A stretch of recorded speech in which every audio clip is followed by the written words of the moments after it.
একদিন এক সাহাবী হঠাৎ করে দাঁড়িয়ে বলছে, হুজুর আমার একটা ওয়াজ শোনেন। রাসূল বলেন, তুমি কি ওয়াজ করবা বলো। হুজুর আমার ওয়াজ কি আর সেই ওয়াজ নাকি? জাহিলি যুগে আমি একটা মূর্তির খুব পূজা করতাম, মূর্তিটাকে নিজের হাতে বানাইছিলাম, এটা নিয়ে ঘুরতাম, যেখানে যেতাম পিঠে রাখতাম, মাথায় রাখতাম, খুব সম্মান করতাম। হঠাৎ করে একটা দূর সফরে যাই, আমার প্রকৃতির চাপ লাগলো, প্রকৃতিটাকে সাড়া দেওয়ার জন্য। আমি এখন এটা নিয়ে আমি যাই কেমনে?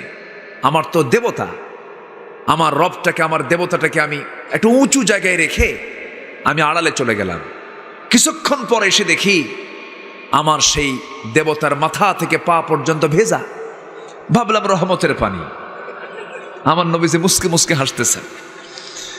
রহমতের পানি মনে করে আমি আমার জিহ্বা দিয়ে লেহন শুরু করলাম।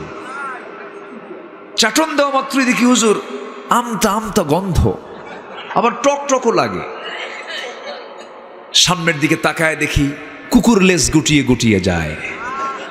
সাহাবীরা দেহেক, তারা একটু আওয়াজ দিয়ে হাসলেন। নবীজি সারা জীবন হেসেছেন, আওয়াজ দিয়ে না, মুস্কি হাসি।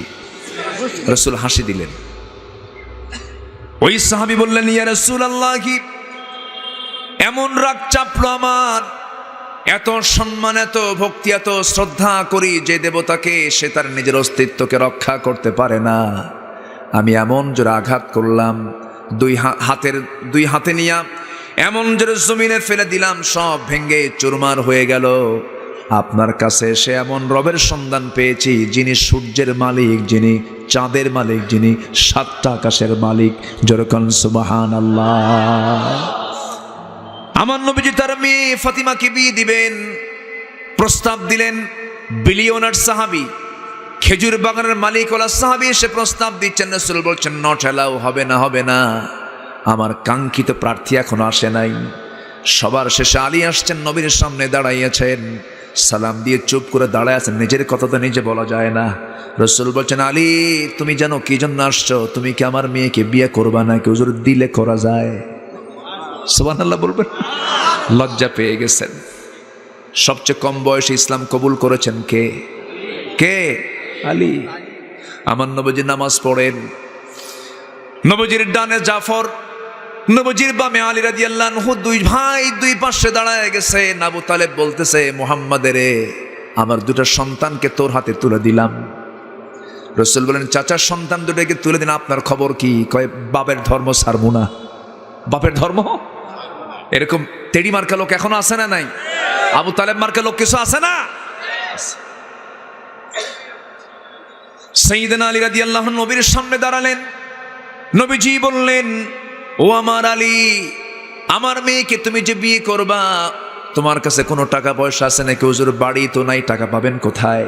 কি আছে তোমার কাছে বলো। হুজুর এই যে ঢাল, এই যে তরবারি। রাসূল বললেন, ঢাল ছাড়াও যুদ্ধ চলে, ঢালটা বিক্রি করে আসো, আমার মেয়েকে বিয়ে দেব, ঢাল বেচার টাকা মহরণার ধার্য করে। যেরকম সুবহানাল্লাহ। ঢাল বেচতে গেলেন। ওসমান জিন্নুরাইন নবীজির জামাই ছিলেন, 2 মেয়ের জামাই। এক মেয়ে মারা যাওয়ার পর আরেকটা মেয়েকে দিয়েছিলেন। তিনিও মারা যাওয়ার পর রাসূল বলতেন, মাঝে মাঝে আমার যদি আরেকটা মেয়ে থাকতো, আরেকটা মেয়েকে আমি ওসমানকে দিয়ে দিতাম। যেরকম সুবহানাল্লাহ। ওসমান সামনে দাঁড়িয়ে বলছেন, আলী, সাত সকালে তুমি ঢালটা বিক্রি করতে আসছো কেন? বলতেছে, ঢাল বিক্রি করতে আসছে, আমার একটা বিষয়ে ফয়সালা হয়ে গেছে। কি? বিয়ে শাদী হয়ে যাচ্ছে আমার। কার সাথে? আপনার শালী। কথা বলছেন? আপনার শালিকা। খুব খুশি হলেন। ঠিক আছে নাও, ঠিক আছে, এই যে টাকা নাও, ঢালটা দাও।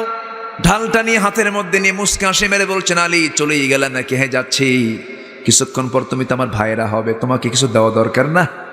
ঢালটা তোমারে দিয়ে দিলাম, যাও। ঢালটি নিয়ে আসলেন, নবীর সামনে দাঁড়ায় আছেন। রাসূল বলছেন, আলী মনে হয় ঢালটা বিক্রি হয় নাই। হুজুর ঢাল তো বিক্রি হয়ে গেছে। ঢাল হাতে কেন? গিফট পাইছি। কে গিফট দিল?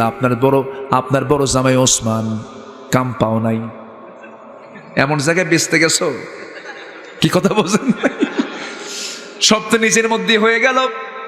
নবীজি মেয়েকে বিয়ে দিচ্ছেন। বিয়ে দেওয়ার সময় বলছেন, মা বিয়ে তো দিলাম তোমাকে আমি, এমন সুন্দর ছেলে দিলাম যার গোটা মাথা থেকে পা পর্যন্ত সব তাকওয়া দিয়ে ভরা। সুবহানাল্লাহ। রাসূল বিয়ে দিয়েছেন কি দেখে? তাকওয়া দেখে। এখনকার মেয়ের বাপরা বিয়ে দেয় কি দেখা? এই তো দেখেন যুবকদের ভাষা কেবল বের হইছে। নবীজি তার মেয়েকে বিয়ে দিলেন। বিদায়ের সময় বললেন, মা শোনো, যাচ্ছ তুমি স্বামীর ঘরে, ছিলে তুমি বাবার ঘরে, এখন থেকে ভাববে তোমার শ্রেষ্ঠ ঘর স্বামীর ঘর, তোমার শ্রেষ্ঠ ঘর হলো স্বামীর ঘর। স্বামীর ঘরে করে খাও, মৃত্যুর দিন পর্যন্ত স্বামীর বিরুদ্ধে যেন একটা নালিশ আমার কানে না আসে। সুবহানাল্লাহ বলবেন না? আর এখনকার মেয়ের বাপরা কি কয়? মা তুই যা, যদি কিছু বলে খালি ফোন দিবি, খাইয়া ফালামো। আসেন এরকম আছে? শান্তি হবে কেমনে? আমার ভাইয়েরা, আমার নবীর সামনে একদিন ফাতিমা রাদিয়াল্লাহু তাআলা আনহা বসে বসে নামাজ পড়ছিলেন। নামাজ শেষ করার পর রাসূল বলছেন, ফাতিমা বসে বসে নামাজ পড়ো কেন? কাব্বা, আমি তো বসে বসে নামাজ পড়ি না, দাঁড়িয়ে দাঁড়িয়ে নামাজ পড়ি। আজকে বসে বসে নামাজ পড়ার হেতু হলো, আমি আজকে বসে বসে নামাজ এই জন্য পড়ছি, আপনি বলেছেন স্বামীর কোনো যেন নালিশ আমার কানে না আসে, স্বামীর কোনো দুর্নাম করা ঠিক নয়। আপনি আমার গায়ে যে জামাটা দেখতে পাচ্ছেন, জামার পিছনের অংশটুকু ছেঁড়া অংশ আছে, ওই ছেঁড়া অংশটুকু দাঁড়িয়ে নামাজ পড়তে গেলে আপনার দৃষ্টিগোচর হয়ে যাবে। আপনি যখন আপনার মেয়ে ফাতিমার পরনে যখন কাপড়টা ছেঁড়া দেখবেন, আপনার মনে মনে এটা চিন্তা আসবে, আহারে আমার জামাই আলী আমার মেয়েকে কত কষ্ট দেয় কাপড়ে, আমার স্বামীর এতটুকুন দুর্নাম হোক আমি এটা চাই নাই। মনে করে বসে বসে নামাজ পড়ছি। কি পরিমাণ স্বামীর প্রতি তাদের ভক্তি ছিল। খাবার নাই, দাবার নাই। সাইয়েদনা আলী রাতের বেলা ঘরের মধ্যে ঢুকতেছেন, মুখে হাসি নাই। ফাতিমার মুখে খাবার নাই। দরজায় ঢুকলেন, ফাতিমা সালাম দিলেন। সালাম দেওয়ার পরও যখন আলীর মুখে যখন হাসি নাই, বলছেন, আমার স্বামীকে আপনি হাসেন না কেন? কি হয়েছে? আমি আপনাকে ঘরের মধ্যে ঢুকতে দেব না, আপনি আবার বাইরে যাবেন, মুস্কি হাসি মারবেন, এরপরে আপনি আমার ঘরের মধ্যে ঢুকবেন। সুবহানাল্লাহ বলবেন না? আল্লাহ রাব্বুল আলামিন রাসূলকে অর্ডার দিয়েছেন কেমন করে দেখেন, ইয়া আইয়ুহান নাবিয়্যু জাহিদিল কুফফার ওয়াল মুনাফিকিনা ওয়াগলুয আলাইহিম ওয়া মাআওয়াহুম জাহান্নাম। নবী হে, আপনি কাফিরদের বিরুদ্ধে, মুনাফিকদের বিরুদ্ধে জিহাদ করুন এবং তাদের ব্যাপারে আপনি কঠোর হবেন, যেমন কঠোর হওয়া দরকার, এবং তাদের ঠিকানা হবে জাহান্নাম। মুনাফিক কিন্তু কোনো কাফের নয়, মুনাফিক কিন্তু কোনো মুশরিক নয়, মুনাফিক কিন্তু এক শ্রেণীর নামাজ পড়নেওয়ালা, দাড়ি রাখনেওয়ালা, টুপি পরনেওয়ালা, জুব্বা পরনেওয়ালা, যারা নামাজ পড়ে ইমামের পেছনে, আর নেতৃত্ব মানে হলো বেনামাজির পেছনে। আছে না নাই?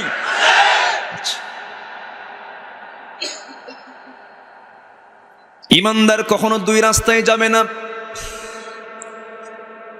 ইমানদার কখনো দুই দিকে তার পা বাড়াবে না। ইমানদারের কথা হবে এক, কাজ হবে এক, কারণ মহান রব্বুল আলামিন বলছেন, ইয়া আইয়ুহাল্লাযীনা আমানুত্তাকুল্লাহা ওয়া কুলু قولا سديدا يصلح لكم أعمالكم ويغفر لكم ذنوبكم ومن يطع الله ورسوله فقد فاز فوزا عظيما। ইমানদাররা তোমরা আল্লাহকে ভয় করো এবং যা বলবে সোজা কথা বলবে, কিন্তু মুনাফিকরা কখনো সোজা কথা বলতে পারে না। সোজা বলে না, বাঁকা বলে। বাঁকা বলে, তাদের চলাও বাঁকা, কথাও বাঁকা। ইমানদারের চলা হবে সোজা, কথাও হবে সোজা। কথা যদি কারো সোজা হয়ে যায়, তার সবকিছু আল্লাহ তাআলা সংশোধন করে দিবেন, কারণ গোটা দেহের মাথা থেকে পা পর্যন্ত গোটা দেহের রাজধানী হলো জিহ্বা। জিহ্বা হলো রাজধানী। ইযা আসবাহা ইবনে আদম ফাইনাল আ'দা কুল্লা শাইইন তাকফুরুল লিসান ইত্তাকিল্লাহা ফিনা ফাইন্নামা নাহনু বিক ফাইন ইসতাকামতা ইসতাকামনা ওয়া ইন আওয়াজাজতা আওয়াজাজনা আও কামা ক্বালা আলাইহিস সালাতু ওয়াস সালাম। বান্দা যখন ঘুম থেকে সকালবেলা উঠে সমস্ত অঙ্গ প্রত্যঙ্গগুলো সব মাথা থেকে পা পর্যন্ত সমস্ত অঙ্গ প্রত্যঙ্গগুলো জিহ্বার কাছে চলে আসে। জিহ্বার কাছে এসে বলে ইত্তাকিল্লাহা ফিনা, হে জিহ্বা তুমি আমাদের জন্য আল্লাহকে ভয় করো, কারণ আমরা তোমার সঙ্গেই থেকে যাই। ফাইন্নামা নাহনু বিক ফাইন ইসতাকামতা ইসতাকামনা, তুমি যদি ঠিক থেকে যাও আমরাও ঠিক থেকে যাব, আর তুমি যদি বেঠিক হয়ে যাও আমরাও বেঠিক হয়ে যাব। কিন্তু মুনাফিকদের সবচাইতে বড় চরিত্র হলো এরা এদের জিহ্বা কখনো ঠিক রাখতে পারে না। সূরা মুনাফিকুনের শুরুতে আল্লাহ রাব্বুল আলামিন বলেন ইযা জাআকাল মুনাফিকুনা ক্বালু নাশহাদু ইন্নাকা লারাসূলুল্লাহি ওয়াল্লাহু ইয়ালাম ইন্নাকা লারাসূলুহু ওয়াল্লাহু ইয়াশহাদু ইন্নাল মুনাফিকিনা লাকাযিবুন। আল্লাহ সাক্ষ্য দিচ্ছেন মুনাফিকরা সবচেয়ে বড় মিথ্যুক। মুনাফিকরা কি হয়? একটা প্রশ্ন করব আমি, এই দেশে যত পেশার লোক আছে, যত শ্রেণীর লোক আছে, কোন শ্রেণীর লোক সবচেয়ে বেশি মিথ্যা কথা বলে? কারা? মুনাফিক তো আছে। কোন শ্রেণীর লোকেরা? হ্যাঁ বলেন। আচ্ছা আমার ভাইয়েরা, আমি কিন্তু বললাম না, আপনারাই বলে ফেললেন। স্বাধীনতার এই 52 বছর কত চাপা আমাদের কানে এসেছে, আসে নাই? কত কি আমরা শুনেছি, কোরআন সুন্নাহ বিরোধী কোন আইন পাস হবে না। কত চাপা আমরা শুনলাম, কত কথা আমরা শুনলাম। মুনাফিকদের চরিত্র হলো যা বলবে তা করবে না, যা করবে তা বলবে না। কিন্তু ইমানদারের জবান এবং কাজ হবে একরকম, মুনাফিকরা তার সম্পূর্ণ উল্টা করে ফেলবে। এই জন্য মুনাফিকের কাতারে যাওয়া যাবে না। আমরা মুমিন যদি হতে চাই, মুমিনের গুণগুলো আমরা নিয়ে আসব। আমার ভাইয়েরা, আরবিতে নাফিকুল ইয়ারবু মানে হলো পাহাড়ি ইঁদুর বলা হয়। পাহাড়ি ইঁদুরকে আরবিতে নাফিকুল ইয়ারবু বলা হয়। মানে পাহাড়ের গর্তে যদি, পাহাড়ের ভিতরে যদি কোনো ইঁদুর ঢুকে পড়ে, মাটির বাড়িতে যে ইঁদুরটা ঢুকে পড়ে খুব ধূর্ত ইঁদুর, তাকে সহজে ধরা যায় না। মুনাফিকের ধূর্তামি, মুনাফিক এত ধূর হয়ে থাকে, এত ধূর্ত হয়ে থাকে, মুনাফিকে সহজে ধরা যায় না। আমার নবীর জীবনে কাফেরের দ্বারা, মুশরিকের দ্বারা যতটুকু না রাসূল কষ্ট পেয়েছেন, তার চাইতে বেশি কষ্ট পেয়েছেন কাদের দ্বারা? আসতে বলবেন না, কাদের দ্বারা? মুনাফিকের দ্বারা। মুনাফিকরা নামাজ পড়ে কি পড়ে না? পড়ে, কিন্তু কেমন নামাজ পড়ে? ফাওয়াইলুল লিল মুসাল্লিনা আল্লাযীনা হুম আন সালাতিহিম সাহুন আল্লাযীনা হুম ইউরাউনা ওয়া ইয়ামনাউনাল মাউন। জোরে বলুন আল্লাহু আকবার। মুনাফিকেরা লোক দেখানো নামাজ পড়ে, মুনাফিকরা অবহেলা করে নামাজ পড়ে। আমার নবীর এক সাহাবীর কাছে মুনাফিকদের তালিকা ছিল। মাঝে মাঝে ওমরে ফারুকের মতো একজন দামি সাহাবী তার কাছে যেতেন, গিয়ে আস্তে আস্তে বলতেন, ও সাহাবী শোনো, দেখো তো আমার নামটা তালিকায় আছে নাকি। আর আমরা তো মনে মনে ভাবতেছি আমরা তো জান্নাত পেয়ে গেছি। জান্নাতের সংবাদ প্রাপ্ত একজন সাহাবী ওমরে ফারুকের মতো মানুষ নবীর মুখ থেকে বের হয়েছে, আমার ওমর জান্নাতি। সেই ওমরের মতো মানুষ সন্দেহ করে মাঝে মাঝে গিয়ে সেই দায়িত্বপ্রাপ্ত সাহাবীকে বলতেন, দেখো তো ভাই, ওই যে 82 জন নামের তালিকা আছে, ওর মধ্যে আমার নামটা আছে নাকি? কারণ আমার মনে হয় আমার মধ্যে কিছু নিফাকতা থাকতে পারে। কি চিন্তা, কি পেরেশান তাদের মধ্যে কাজ করত।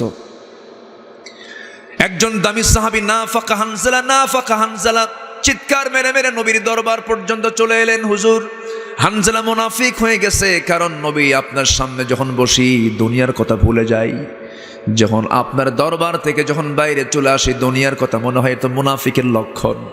রাসূল বলছেন, না রে হানজালা, সব ঠিক আছে, বিয়ে তো আমার সুন্নাত, পরিবার দেখা আমার সুন্নাত, সন্তানের মুখে খাবার তুলে দাও আমার সুন্নাত, ব্যবসা করো আমার সুন্নাত। তবে হানজালা, আমার উম্মতের বৈরাগ্য হলো জিহাদের ময়দান। জোরে বলেন সুবহানাল্লাহ। আমার বন্ধুগণ, ইমানটাকে যত্ন নিতে হবে, ইমানের লালন করতে হবে। ইমান এনেছি এতটুকুন বলি আমি শেষ করতে পারবো না, না না, পরীক্ষাও দিতে হবে, যত্ন নিতে হবে। দুটো আয়াত এসেছে, আল্লাহ তাআলা সূরা আনকাবুতের শুরুতে বলেছেন, আল্লাহ রাব্বুল আলামিন বলছেন, আহাসিবান নাসু আন ইউতরাকু আন ইয়াকুলু আমান্না ওয়া হুম লা ইফতানুন। আবার আরেক আয়াতে বলছেন, ওয়াল্লাযীনা আমানু ওয়ালাম ইয়ালবিসু ঈমানাহুম বিযুলমিন উলাইকা লাহুমুল আমনু ওয়া হুম মুহতাদুন। ঈমান যারা আনবে, কিন্তু ঈমানকে যারা জুলুমের দ্বারা যারা আবৃত করবে না, জুলুম মানে শিরক, শিরক মানে জুলুম, ইন্নাশ শিরকা লাযুলমুন আযীম, জুলুম দ্বারা শিরকের দ্বারা যারা আচ্ছাদন করবে না, ঈমানটাকে যারা ফ্রেশ রাখবে, শিরক মুক্ত রাখবে, ক্যান্সার মুক্ত রাখবে, আমি আল্লাহ তাকে নিরাপত্তা দেব, আমি তাকে জান্নাত দিয়ে দেব। জোরে বলি সুবহানাল্লাহ। ঈমানের যত্ন নেওয়ার দরকার আছে না নাই? সবার আগে কিসের যত্ন? ঈমান নষ্ট হওয়ার আমল আছে না নাই? আছে না নাই? আচ্ছা, ঈমানের যত্ন নিলে পরেই মুনাফিকতা চলে যাবে। ঈমানের যত্ন যখন থাকবে না, তখন ঈমান ধীরে ধীরে নিফাকতার দিকে চলে যাবে। ঈমানদারি তো মুনাফিক হয়, মুশরিক কাফির তো মুনাফিক হয় না, ওটা তো আলাদা ক্যাটাগরি। মুসলমানদের মধ্যেই মুনাফিক তৈরি হয়ে যায়। আল্লাহ তাআলা মুনাফিকদের ওই আয়াতটা যখন আমি পড়ি দারুণ ভয় পাই। আল্লাহ মুনাফিকদেরকে কি পরিমাণ শাস্তির কথা বলেছেন। যারা পারেন ঠোঁট মিলিয়ে বলুন, ইন্নাল মুনাফিকিনা ফিদ দারকিল আসফালি মিনান নার ওয়া লা তাজিদ লাহুম নাসীরা। মুনাফিকদের জন্য জাহান্নামের ভিত্তি রচনা করা হবে। আমার ভাইয়েরা, বিল্ডিং যেমন ইটটাকে টুকরো টুকরো করে নিচে তার ভিত রচনা করা হয়, মুনাফিকদেরকে দিয়ে আল্লাহ তাআলা জাহান্নামটা উদ্বোধন করবেন, জাহান্নামের নিচে রাখবেন। এই জন্য মুনাফিকের চরিত্র নিয়ে আসা যাবে না, মুনাফিকের চরিত্র আমাদের কোনো ভূমিকা রাখা যাবে না। মুমিন কথা বলবে দুই জবানে না এক জবানে? দুই জবান না এক জবান? যদি পারি সামনে প্রশংসা করব, অথবা সামনে যদি পারি তার সামনে তার দোষটা ধরব, পাশে আড়ালে তার দোষ ধরতে যাব না। এগুলোও কিন্তু মুনাফিকের লক্ষণ। কিছু লোক আছে না নাই? সামনে আসলে কি সুন্দর প্রশংসা, ভাই আপনার মতো লোকই হয় না, একটু আড়াল হলি কয় মানুষ একখান। আছে না নাই? ইমানদার কখনো এমন হবে না। ইমানদারের ইমান কথা হবে, আমল হবে এক, জবান এবং কাজ হবে এক। আমাদের দেশে সেই ছেলে কবে হবে, কথায় না বড় হয়ে কাজে বড় হবে। কাজী নজরুল মুনাফিকের চরিত্র তুলে ধরেছেন তার কবিতার মধ্য দিয়া, এবং আল্লাহ নিজেও বলেছেন, লিমা তাকুলুনা মা লা তাফআলুন, যা তুমি করো না তা তুমি বলতে যাও কেন? এটা মুনাফিকদের স্বভাব। কাবুরা মাকতান ইনদাল্লাহ, বড় অপরাধ এটা, এই অপরাধ কেউ আমরা করতে যাব না। সূরার নাম কি বলেন? বলেন কোন সূরা? মুনাফিককে চেনার জন্য সূরা মুনাফিকুন, কাফিরকে চেনার জন্য সূরা কাফিরুন, আবার মুমিনকে চেনার জন্য মুমিনুন আছে না নাই? যারা পারেন ঠোঁট মিলে আমার সঙ্গে বলুন, ক্বাদ আফলাহাল মুমিনুন আল্লাযীনা হুম ফি সালাতিহিম খাশিউন। আল্লাহু আকবার। আল্লাহ তাআলা বলছেন, বান্দারে সফলতার জন্য তুমি কারো কাছ থেকে পরামর্শ নিও না। আমি যাকে বলবো সফল, সে হলো মহা সফল। সফলতা পরামর্শ নেব কার কাছ থেকে? আল্লাহর কাছ থেকে। আল্লাহ তাআলা বলছেন কারা সফল? যারা নামাজটাকে সুন্দর করবে, খুশুর সাথে পড়বে। 1 নাম্বার নামাজ দিয়ে শুরু করেছেন, আবার শেষ নাম্বারও নামাজ দিয়ে শেষ করেছেন। নামাজ দিয়ে শুরু, নামাজ দিয়ে শেষ। নামাজের গুরুত্ব কম হলো না বেশি হলো? বেশি হলো। আমার দেশে নামাজি মানুষ বেশি না বেনামাজি বেশি? নামাজি বেশি না বেনামাজি বেশি? পৃথিবীতে যত অপরাধ বান্দার জীবনে আছে, সবচেয়ে বড় অপরাধ হলো নামাজ নষ্ট করা। পৃথিবীতে যত অপরাধ আছে, যদিও এই অপরাধের শাস্তি দুনিয়াতে হত্যার চাইতে কম, জেনার অপরাধের চাইতে কম, মুরতাদ হয়ে যাওয়ার চাইতে কম, ইসলামে 3টা অপরাধের শাস্তি মারাত্মক আকার দিয়েছে, হত্যার অর্ডার দিয়েছে। আস-সাইয়্যিবুজ জানি, জেনাকারের জন্য কতলুন নাফসি, মানুষকে হত্যা করলে তাকে কতল করে ফেলো। ইসলাম থেকে খারিজ হলে, বের হয়ে আসলে তাকে হত্যা করে ফেলো। নামাজ নষ্টের জন্য যদিও দুনিয়াতে শাস্তি নাই, কিন্তু জাহান্নামের শাস্তি হবে ভয়াবহ। নামাজ যারা নষ্ট করবে, আল্লাহ তাআলা সূরা মারইয়ামে বলছেন ফাখালাফা মিন বা'দিহিম খালফুন আদাউস সালাহ ওয়াত্তাবাউশ শাহাওয়াতি ফাসাউফা ইয়ালকাউনা গায়্যা। নামাজ যারা নষ্ট করবা, নফসের যারা দাসত্ব করবা, আল্লাহ বলছেন এই 2টা অপরাধের জন্য আমি তাকে শুধু জাহান্নামের মধ্যে ফেলবো না, জাহান্নামের গর্ত গাই নামক গর্তের মধ্যে আমি তাকে ঢুকিয়ে ফেলবো। যে জাহান্নামের গর্ত গাইকে জাহান্নাম পর্যন্ত ভয় পায়, এত ভয়ঙ্কর সেই জাহান্নামের গর্ত। তাফসীরে কুরতুবীর ভিতরে আরো 6 জনকে আল্লাহ তাআলা ওই গর্তের মধ্যে ঢুকাবেন ব্যাখ্যা এসেছে। এই 2টা অপরাধের পরও আরো 6টা অপরাধ আছে। তার মধ্যে 1 নম্বর অপরাধ হলো যে জেনা করতে করতে পাকা জেনাকার হয়ে গেছে। এরকম জেনাকার মনে আমার দেশে আছে না নাই? আসতে বলবেন না, আছে না নাই? নাম্বার 2 হলো মদ খায় খায় পাকা মদারু, মদ্যপ। মদের বোতল কোন আলেম নিয়ে থাকে না, জেনার কাতারে কোন আলেমদের তালিকা নাই। জেনার মদ আছে যেখানে, জেনা আছে যেখানে সেখানে, জেনা আছে যেখানে, খুন আছে সেখানে। এগুলোর সাথে আলেমদের কোনো সম্পর্ক নাই। কিন্তু আজকে গোটা পৃথিবীতে সবচেয়ে বেশি মাজলুম কারা? আলেমরা। রফিকুল ইসলাম মাদানী 3 ফুট একটা মানুষ, সামান্য ছোট্ট একটা মানুষ, খাটো আল্লাহর সৃষ্টি মাখলুক। কিভাবে একটা আলেমের গোটা দেহে ডান্ডা বেড়ি পড়ায়। আল্লাহ তুমি তাদের দিলকে নরম করে দাও, জোরে বলে আমিন। দিলে কি একটু দয়া হয় না?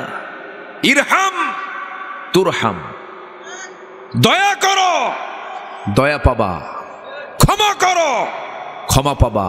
দয়া করবা না, তোমার প্রতি আল্লাহ দয়াও করবেন না। ইসলাম কখনো প্রতিশোধ নিতে দেয় না, ইসলাম ক্ষমা করতে জানে। যেরকম সুবহানাল্লাহ। আল্লাহ রাব্বুল আলামিন বলেন ওয়াল্লাযীনা ইউনফিকুনা ফিস-সাররাই ওয়াদ-দাররাই ওয়াল-কাযিমিনাল গায়য ওয়াল-আফিনা আনিন-নাস ওয়াল্লাহু ইউহিব্বুল মুহসিনিন। যারা ক্রোধকে সংবরণ করে, মানুষকে মাফ করে দেয়, আল্লাহ ওই সমস্ত মুহসিনদেরকে খুব ভালোবাসেন। জোরে বলি সুবহানাল্লাহ। আমার দেশে চলছে ক্ষমার নীতি না প্রতিশোধের নীতি? ক্ষমার নীতি না প্রতিশোধের নীতি? কথা বলবো, কষ্ট হচ্ছে। আবার ওই গ্রুপটা আবার বলে আমরাও তো কোরআন পড়ি, আমরাও তো কোরআন বুঝি। ওরা কোরআন বোঝো ওই কানার মতো। এক কানা গেছে মসজিদে নামাজ পড়তে, আজান শুরু হয়নি, নামাজও শুরু হয়নি, ইমাম সাহেবের সঙ্গে কানার বাকবিতণ্ডা চলতেছে। কথা বলতে বলতে চরম গন্ডগোল শুরু হয়েছে।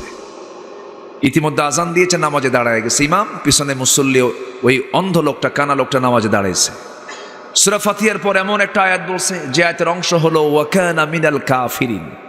কানার গেছে মেজাজ খারাপ হইয়া, মনে মনে করে কিছুক্ষণ আগে গন্ডগোল হলো, নামাজের মধ্যে ফতুয়া জারি হলো, আমি কানা কাফের। কিছু বলে নাই, চুপচাপ চলে গেছে বাড়িতে। ওইদিকে যিনি ইমাম তার আবার একটা পা হলো খাটো, ন্যাংরা সাইজের। দ্বিতীয় দিন আবার নামাজে আসছে। ইমাম সাহেবদের তো আবার পছন্দের কিছু সূরা থাকে, যে আয়াত আগের দিন সে আয়াত পরের দিনও। যখন শুরু করেছে সূরা ফাতিহার পর যখনই বলছে ওয়াকানা মিনাল কাফিরিন, ওই আয়াত আবার যখন বলছে কানা, উল্টা লোকমা দিচ্ছে নামাজের মধ্যে, ওয়া ল্যাংড়ানা মিনাল ফাসিকিন। আমি কানা যদি কাফের হই, তুই ন্যাংরা হলি ফাসিক।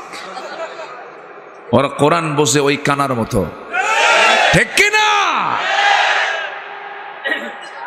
কোরআন যদি বোঝে, কোরআন ওয়ালাদের, কোরআনকে যারা পড়ে, কোরআনকে যারা ফলো করে, কোরআনের ইলম যারা বিতরণ করে, তাদের তো অবস্থা এমন হওয়ার কথা ছিল না। গোটা পৃথিবীতে কোথাও অবস্থা ভালো নেই। কাবার দিকে তাকান, কাবার ইমাম কনসার্টের বিরুদ্ধে কথা বলছেন, ফাহিশার বিরুদ্ধে কথা বলছেন, সঙ্গে সঙ্গে খুতবারত অবস্থায় তাকে কট করে জেলখানায় দিয়ে সাজা দিয়ে দিল। এটা ইমানদারের কাজ নয়, এগুলো মুনাফিকদের কাজ।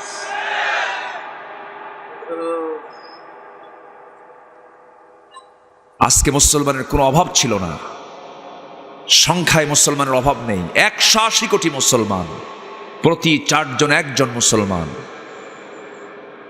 সম্পদের কোনো অভাব নেই। মুসলমান তেল বন্ধ করলে গোটা পৃথিবী না খায় মরবে, ঠিক কি না? কথার কথা বলছে। আল্লাহ তো সবাইকে খাওয়ান। মুসলমানদের হাতে কি কি আছে এই কথা বলতে না, আমি এই কথা বলছি। মুসলমানের সম্পদ ছিল, ম্যান পাওয়ার ছিল, সবই ছিল, সবই আছে, কিন্তু সমস্যা হলো মুনাফিকতা আছে। আছে না নাই? মুনাফিক চক্রের হাতে সব জিম্মি হয়ে আছে গোটা পৃথিবীর মুসলমান। কথা আছে, কিন্তু রাত তো অনেক হলো। আমি চিন্তা করতেছি কোনো আপনাদের কোনো কষ্ট হচ্ছে কিনা, কারো কোনো সমস্যা নাই তো? জোরে বলি ইনশাআল্লাহ।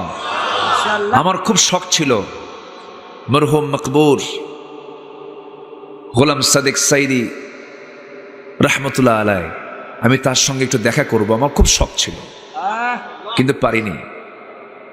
উনি ইন্তেকাল করেছেন। গোলাম সরওয়ার সাইদি রহমতুল্লাহ আলাই ওনার চাচাতো ভাই, ওনার সঙ্গে আমার ব্যক্তিগত পরিচয় ছিল। এদিকে আসা হয়নি। আমি শুনেছি অনেক, তার অনেক গুণকীর্তন শুনেছি। আল্লাহ তুমি তার কবরটাকে জান্নাতের টুকরা বানায় দাও। আমিন। এই ফুল বাগানগুলো তিনি সাজিয়ে গেছেন। মানুষ মারা গেলে এগুলোতে থেকে যায়। মৃত্যুর পূর্বে কিছু কাজ, যেরকম এমন কিছু কাজ তুমি রেখে যাও যেন কবরে শুয়ে শুয়ে এই সমস্ত কাজের জন্য পুরস্কার তুমি পেতে থাকো কিয়ামত পর্যন্ত। এই দিক থেকে মরহুম মকবুর পীর সাহেব রহমতুল্লাহ আলাই তিনি মনে হয় কোনো কিছু বাদ রাখেননি। এলাকায় তিনি একটা ফুল বাগান, অনেক ফুল বাগান তিনি ছড়িয়ে দিয়েছেন। বলি আলহামদুলিল্লাহ। তার সুযোগ্য সন্তান, আমরা তার জন্য দোয়া করি। বাবার জন্য অবশিষ্ট কাজগুলো তিনি সম্পূর্ণ করতে পারেন। আমরা পীর বিরোধী মানুষ না, পীরকে আমি ভালোবাসি, পীরকে মোহাব্বত করি, কিন্তু নোংরামি ভণ্ডামিদের প্রতিরোধ করার জন্য হক্কানে পীরের দরকার আছে না নাই? আসতে বলবেন না, আছে না নাই? আছে। আব্দুল কাদের জিলানী রহমতুল্লাহ আলাই, শাহ সুলতান বলখি রহমতুল্লাহ আলাই, খান জাহানিল রহমতুল্লাহ আলাই, সিলেটের শাহজালাল ইয়েমেন থেকে এসেছেন, ইয়েমেনের রহমতুল্লাহ আলাই, খাজা মাইনুদ্দিন চিশতি রহমতুল্লাহ আলাই। কি ভূমিকা তাদের ছিল! তারা এক হাতে আল্লাহর কালাম কোরআন হাতে নিয়েছেন, আরেক হাতে তরবারি নিয়েছেন। কালিমার পতাকাকে তারা উড্ডীন করার জন্য সংগ্রাম করেছেন। সম্মানিত ভাইয়েরা, আল্লাহ তুমি আমার গোলাম পরওয়ার ভাইকে তুমি আল্লাহ কবুল করে নাও। জোরে বলি আল্লাহুম্মা আমিন। মুরব্বী আল্লাহ তাআলা তাকে তুলে নিয়েছেন। তার মতো বয়সী লোক এখনো বহু আছে না নাই? আছে। আমরা তার শূন্যতা ফিল করছি, আমার কাছে মনে হয়। কারণ মুরব্বী পৃথিবীতে বেঁচে থাকলে বরকত কমে না বাড়ে? বাড়ে। বাড়িতে যাদের আব্বা আম্মা আছে, বয়স বেশি হলে পরে আরো দোয়া করো, আল্লাহ তুমি আরো বয়সে আমার চোখের সামনে আমার বাপ মাকে তুমি আল্লাহ বেঁচে রাখো। কারণ বাপ মা আছে যে ঘরে বরকত আছে। সেই ঘরে। তো সবাই কি কষ্ট পাচ্ছেন না? তো খুব ভালো মানুষ আপনারা, আমি খুব খুশি আলহামদুলিল্লাহ। আমি বেশি সময় নেব না, আমাদের সব রাত কথা বলতে হয়। তো আমি চেয়েছিলাম একটু আগে উঠতে, কিন্তু আমার গোলাম জেলানি ভাই আরেক প্রিয় মানুষ, ওনার চেহারাটাকে আল্লাহ তাআলা কি বরকতময় করে দিয়েছেন দেখেন। একটা হাসি দিলে মনে হয় যে ফুটন্ত গোলাপ হাসতেছে। আলহামদুলিল্লাহ। কই উনি চলে গেছেন মনে হয়। যে খুব ভালো মানুষ আলহামদুলিল্লাহ। সম্মানিত ভাইয়েরা, আমরা এখানে বসে আছি, আজকে আমরা একটা সিদ্ধান্ত নিয়ে যাব, আমরা আমাদের জিহ্বাকে ঠিক রাখব। জোরে বলি ইনশাআল্লাহ। কোরআনের সরাসরি আয়াত এসেছে, আল্লাহ সাক্ষী দিচ্ছেন, আল্লাহু ইয়াশহাদু ইন্নাল মুনাফিকিনা লাকাযিবুন। আল্লাহ সাক্ষী দিচ্ছেন মুনাফিকরাই মিথ্যা কথা বলে। তাহলে মিথ্যা কথা বলবে যারা, কি হবে তারা? মিথ্যা কথা বলবে যারা মুনাফিক হবে তারা। সাক্ষী কে দিলেন? কে সাক্ষী দিলেন? আল্লাহ। মুমিনদের 7টা গুণ, মুনাফিকদের ভিতরে এই 7টা গুণ থাকে না। নাম্বার 1 হলো নামাজ দিয়ে শুরু, যারা নামাজকে সুন্দর করে। নাম্বার 2 হলো যারা অনর্থক কথা থেকে নিজেকে বাঁচিয়ে রাখে। আনিল লাগফি মুআরিদুন ওয়াল্লাযীনা হুম লিযাকাতি ফাঈলুন, যারা সম্পদটাকে পবিত্র করে, যাকাত দেয়। নাম্বার 4 হলো ওয়াল্লাযীনা হুম লিফুরুজিহিম হাফিজুন, লজ্জাস্থানকে যারা হেফাজত করে। কিন্তু লজ্জাস্থানকে হেফাজত করে অন্য নারীর ক্ষেত্রে, কিন্তু স্ত্রী যার আছে, বিয়ে করার হুকুম কে দিয়েছেন? আসতে বলবেন না, কে দিয়েছেন? আল্লাহ যৌন কামনাকে নাজায়েজ করেন নাই। যৌন কামনা সমস্ত পয়গম্বরদের মধ্যেও ছিল, আল্লাহর বড় বড় ওলিদের মধ্যেও ছিল। যৌন কামনা কোনো অবৈধ কিছু নয়, কিন্তু আল্লাহ তাআলা যৌন কামনা দিয়েছেন বৈধভাবে করতে না অবৈধভাবে করতে। বৈধভাবে বিয়ে করে নাও, ফানকিহু মা তাবা লাকুম মিনান নিসা। কিন্তু আমি যদি একটা প্রশ্ন করি আপনাকে, এখন আজকের সমাজে বিয়ে করা সহজ না জেনা করা সহজ? বলেন। বিয়েটা কঠিন হয়ে গেছে, জেনাটা সহজ হয়ে গেছে। কিন্তু আল্লাহ তাআলা দেখতে চান জেনার চিত্র না বিয়ের চিত্র? বিয়েটা আল্লাহ তাআলা দেখতে চান। তোমরা বিয়েটা করে নাও, ইজাব কবুল করে নাও। কিন্তু আজকে বিয়েটা জটিল। আজকে দিনের বেলা কোন এক যুবক আমাকে প্রশ্ন করতেছে, হুজুর একটা প্রশ্ন। কি প্রশ্ন? হুজুর আমরা যৌবন প্রাপ্ত হয়েছে, যুবক হয়েছি, আমাদের বয়স 20 বছর চলে, বাপ মাকে বিয়ের কথা বলতে পারি না। সমাজে বিয়েটা জটিল হয়ে গেছে। নামাজও পড়ি, ভালো থাকার চেষ্টা করি, কিন্তু ফিতনা, এই ফিতনার যুগে আপনি একটু ওয়াজ করতে নিয়ে হুজুর একটু বলবেন, মুরব্বীরা যেন একটু শোনে, বোঝে যেন। দেখছেন কি একটা তার কষ্টের কথাটা বলতেছিল। যুবকদের যৌবনের আকাঙ্ক্ষা আছে না নাই? আজকের মাহফিল আমি লক্ষ্য করে দেখছি যুবকরা আজকের মাহফিল উপস্থিত বেশি, আলহামদুলিল্লাহ। আমি যুবকদেরকে 3টা আমল শেখায় দেব, 3টা আমল তুমি করবা। আমি তোমাকে হলফ করে বলে গেলাম, আল্লাহ তোমার রিজিকটা ডাবল বাড়ায় দিবেন। শুনবা যুবকরা? নাম্বার 1, তাড়াতাড়ি বিয়ে করো।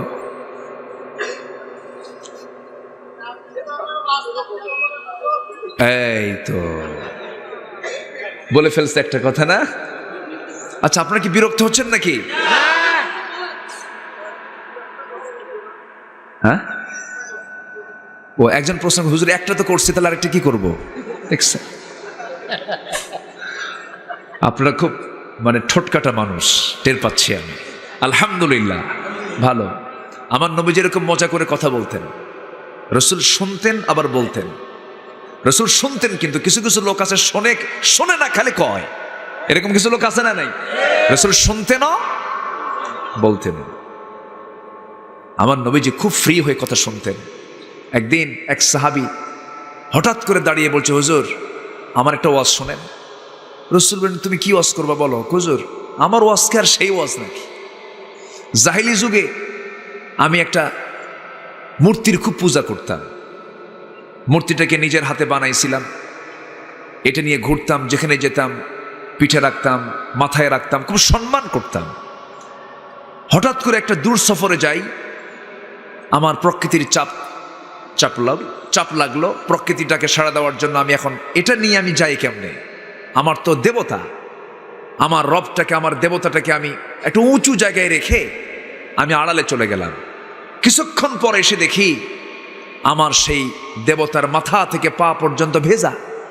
ভাবলাম রহমতের পানি। আমার নবীজি মুসকে মুসকে হাসতেছেন। রহমতের পানি মনে করে আমি আমার জিহ্বা দিয়ে লেহন শুরু করলাম।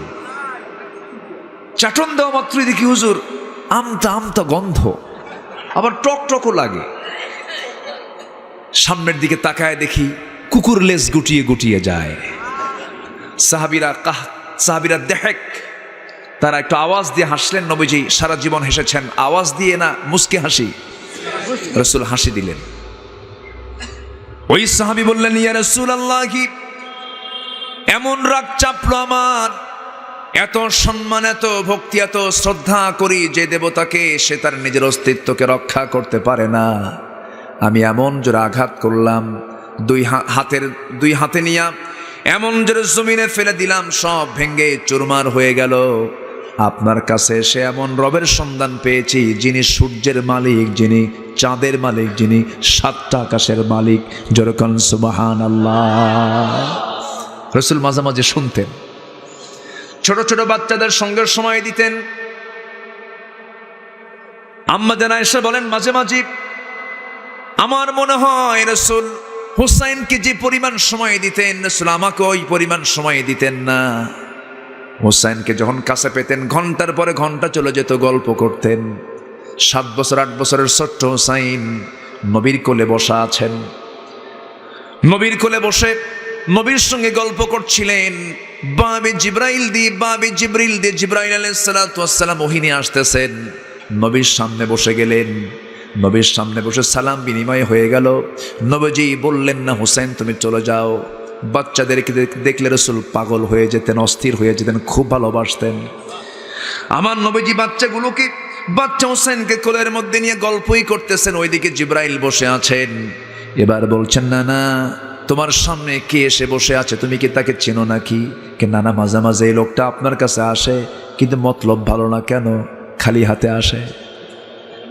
কি হাতে আসে? খালি হাতে আসে। আমার নবীজি মুস্কি হাসি মেরে জিব্রাইলের চোখের দিকে তাকায় চোখের ভাষায় কথা বলছেন। জিব্রাইল, আমার নাতি হুসাইন কম নয়, আমার নাতি আমার এই 12টা বাজায়। কি যাবে আল্লাহ জানে।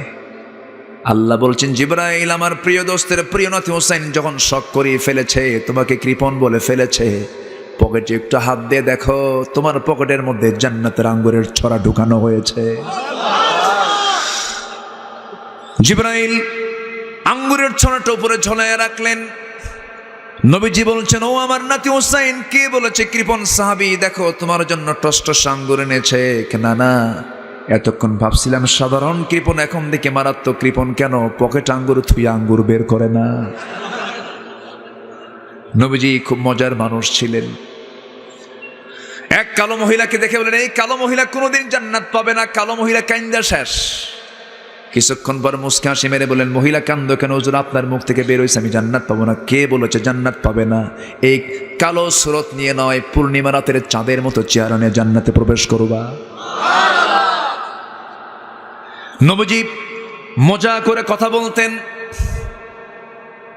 হুসাইনকে ঘন্টার পরে ঘন্টা সময় দিতেন। কোন একদিনের বেলা নবীজি মসজিদে নববীর ভিতরে কথা বলছেন সাহাবে কেরামকে নিয়ে। দরজায় এক সাহাবী দাঁড়ায় আছেন।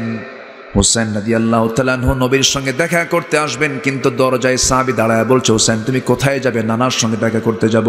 না, এখন যাওয়া যাবে না, রাসূল খুব ব্যস্ত আছেন। চোখ এরকম বড় বানায় বলে, কি বললেন আপনি? আমার যাওয়া যাবে না। আপনারা যে নবীর কথা বসে বসে শোনেন, সেই নবীর চাইতে আমি হুসাইন 1000 গুণে বড়। রাস্তা ক্লিয়ার কর। সুবহানাল্লাহ বলবেন। সাহাবী মনে মনে চিন্তা করতেছে, যেমন বাপ তেমন ছেলে, আলীর ছেলে এরকমই তো হওয়ার কথা। কোন হেকমত লাগালো কিছুই তো বুঝলাম না। হুসাইন একটা হুমকি দিয়ে মেরে দিলেন, এমন কথার হেকমত মেরে দিলেন, দরজা ক্লিয়ার। সন্তানটা কার? বাপকে? ওটাও কি কম? উনিও কি কম? নবীজিকে নিয়ে সাথে করে নিয়ে সবাই খেজুর খাচ্ছেন।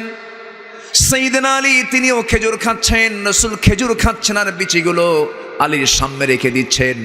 খেজুর খাওয়া শেষ, রাসূল বলছেন ও সাহাবীরা দেখো আমরা সবাই খেজুর খেলাম, আলীও খেজুর খেলো, সব খেজুর আলী খাইছে কেন? তার সামনে কত বিচি দেখো। রাসূল মজা করতেন।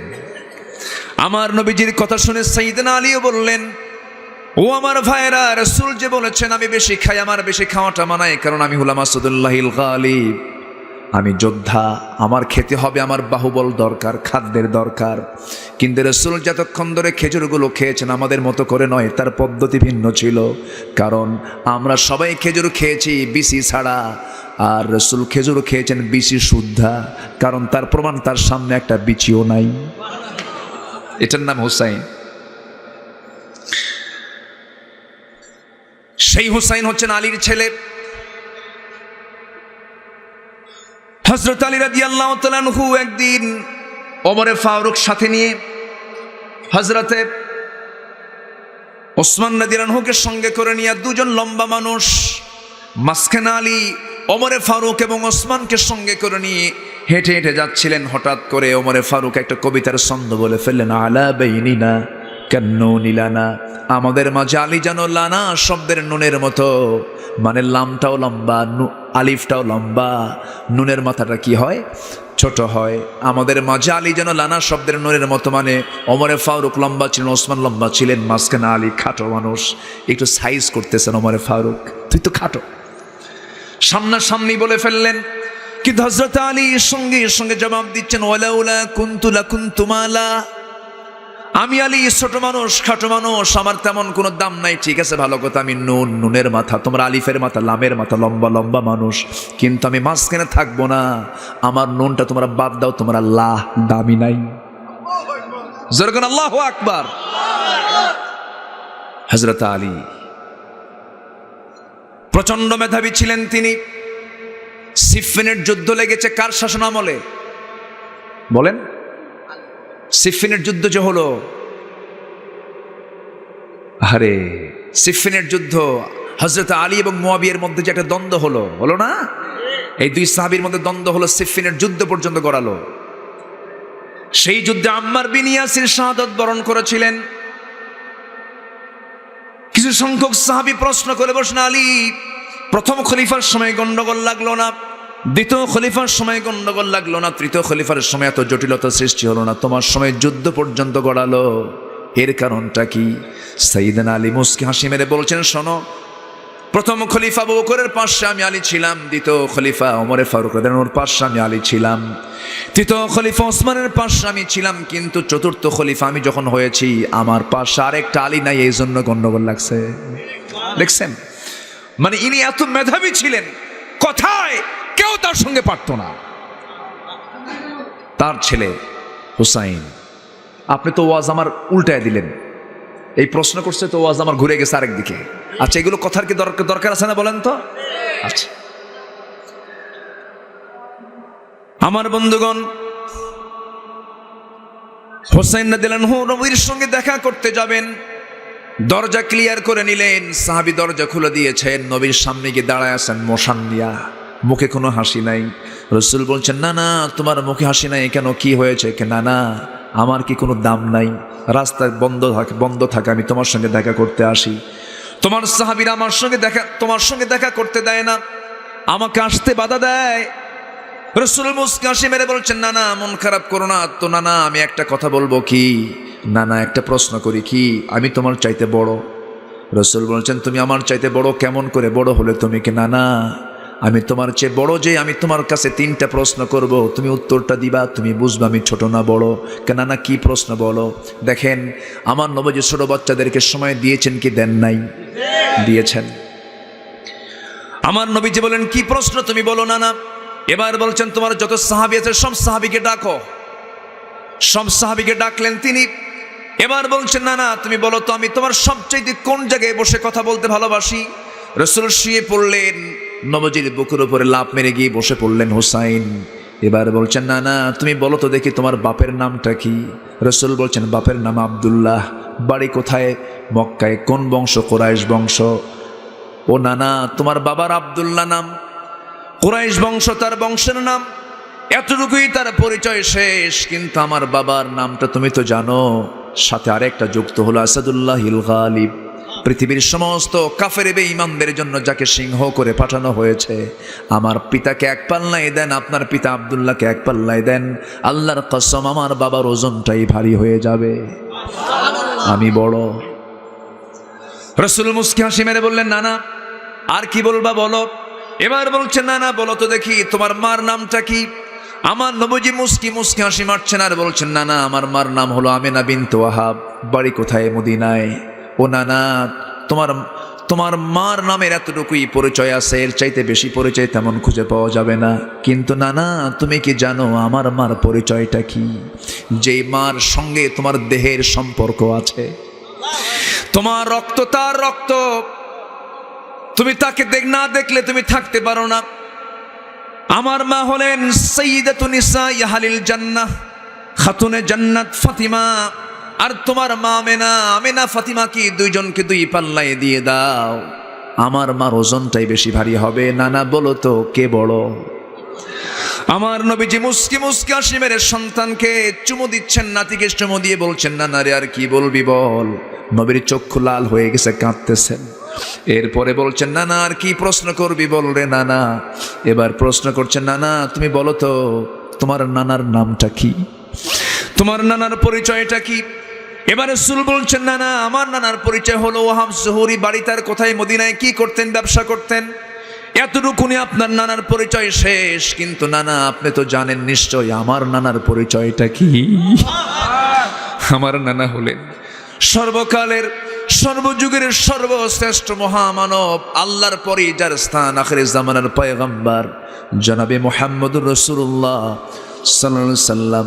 আমার নানাকে এক পাল্লায় দেন, আপনার নানা ওয়াহাব জুহুরিকে এক পাল্লায় দেন, আল্লাহর কসম আমার নানার ওজনটাই ভারী হয়ে যাবে। আমার নবীজি তার কপালে চুম্বন করলেন, গ্রীবা গন্ডদেশ সব জায়গায় চুমুতে চুমুতে ভরায়া দিয়া বলছেন, নানা রে আজকে আমি তোর কাছে কথার দিক থেকে হেরে গেছি। যেরকম সুবহানাল্লাহ। ইসলাম কত সুন্দর, নবীজির ইতিহাস কত সুন্দর, নবীজির সুন্নাতগুলো কত সুন্দর, নবীজির সাহাবায়ে কেরামদের সঙ্গে বাচ্চাদের সঙ্গে তার ডিলিংসটা কত সুন্দর। এই সমস্ত কথাগুলো ক্লাস 6, 7, 8 ক্লাসের সিলেবাসে যদি আজকে ঢুকায় দেওয়া হতো, সন্তানগুলো আল্লাহওয়ালা হয়ে যেত। এগুলোকে না দিয়া ঢুকানো হচ্ছে, মানুষ নাকি আগে বানর ছিল। যেরকম নাউজুবিল্লাহ। কোরআন কি এটা বলে? কোরআন এটা বলে ওরা বানরের বংশধর, ঠিক কিনা? আর আমরা আদমের সন্তান। আমার বন্ধুগণ, তাহলে মুনাফিক থেকে বাঁচার জন্য আমাকে মুমিন হতে হবে। কি হতে হবে? মুমিন হতে হবে। নাম্বার 1 বলেছি, নাম্বার 2 বলেছি, নাম্বার 3 বলেছি, নাম্বার 4 বলেছি, নাম্বার 5 হলো। নাম্বার 4 বলতে নিয়ে তো আমি চলে গেলাম বিয়ের দিকে। যুবকরা কয়টা কাজ করবা মনে আছে? 1 নাম্বার কি করবা? কোন দিন? হ্যাঁ কালকেই, এই যে কইছে কালকে বিয়ে করা উচিত। যে সমাজে জেনা বেড়ে যাবে সেই সমাজে রোগ বেড়ে যাবে। পশ্চিমাদের টার্গেট হলো মুসলিম সমাজকে জেনার মধ্যে ফেলে দেওয়া। ওদের চিন্তাই হচ্ছে এটা, জেনা বাড়ায় দাও।